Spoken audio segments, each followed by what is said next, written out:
peut-être un tout petit peu plus trapézoïdal. Ça va aller? Des prix sur la liberté, des logos sur la liberté, il y en a eu des quantités assez phénoménales de réaliser. Donc là, il fallait trouver juste quelque chose d'un peu original. C'est là, je pense, qu'était toute la difficulté du trophée à réaliser. Alors on a commencé par des phases de recherche, d'abord des dessins. Ensuite, on a mis un peu tout en commun avec toutes les idées que chacun avait. C'est pour ça que c'est assez original, c'est parce qu'en fait, c'est pas une personne qui a réalisé ce trophée, c'est nous tous en fait qui avons mis tous nos petites idées et au final, c'est quelque chose qui nous représente tous et qui peut toucher tout le monde. On a cette idée d'arbre pour évoquer les cycles de la vie, la nature, la biodiversité. Cet arbre en métal et ce socle en bois. Ils vont se fusionner aussi avec une partie plexiglas. Ces trois matériaux ont été choisis par les élèves pour évoquer aussi l'évolution des technologies, en fait, la main de l'homme qui va modifier tout ce qui est naturel en matériaux transformés.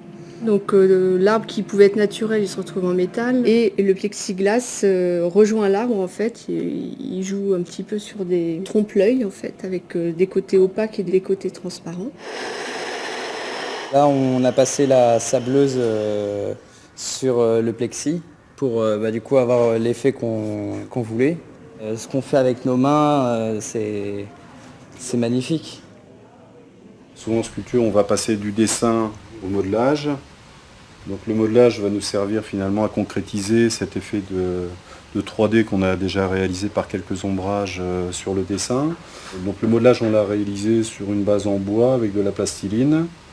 Cette 3D va leur permettre, avec différents appareils de contrôle et compas, conformateurs de profil, d'être assez fidèles à l'ornement modelé.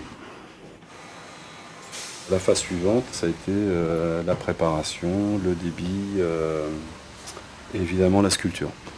La sculpture, c'est une méthode inverse finalement. On part d'une masse totale et on va travailler par enlèvement de matière. Un trophée, il faut que ça puisse se prendre dans une main. Il faut ensuite que ce soit suffisamment solide. Il faut que ce soit aussi quelque chose qui puisse être regardé à 360 degrés. Un trophée, on ne le regarde pas juste de face, mais il est observé sur tout son pourtour. Donc c'est une ronde bosse, c'est un travail en ronde bosse. Donc nous, on a des élèves qui sont plus habitués pour l'instant à travailler sur du bas-relief. Donc là, il y avait une petite contrainte supplémentaire à ce sujet-là. C'est intéressant parce que c'est notre travail qui est valorisé quelque part, parce qu'on ne connaît pas tous sculpture ou ébénisterie ou des choses comme ça. Je sculpte la flamme, une flamme qui représente aussi la végétation. Donc l'espoir en fait, c'est très valorisant et ça fait plaisir de pouvoir aussi présenter ce qu'on fait au lycée Napoléon au monde entier au final. Donc c'est sculpté, donc on y intègre des bois de plaquage, des bois précieux dans les différentes parties. Donc ensuite, l'œuvre va être poncée sur ces parties planes. On a verni l'œuvre avec un vernis cellulosique. On a un travail de marqueterie, de sculpture et un travail de BMA avec cette forme, c'est avec cette pièce métallique. C'est toujours intéressant de travailler des projets très très concrets et pour eux c'est surtout une belle opportunité de montrer leur savoir-faire, leur travail. Bravo, merci pour ce que vous avez fait, de votre engagement. Merci encore une fois à toute l'équipe éducative qui a pu s'engager pour arriver dans les délais, malgré les circonstances pénibles de cette année, à faire un trophée magnifique.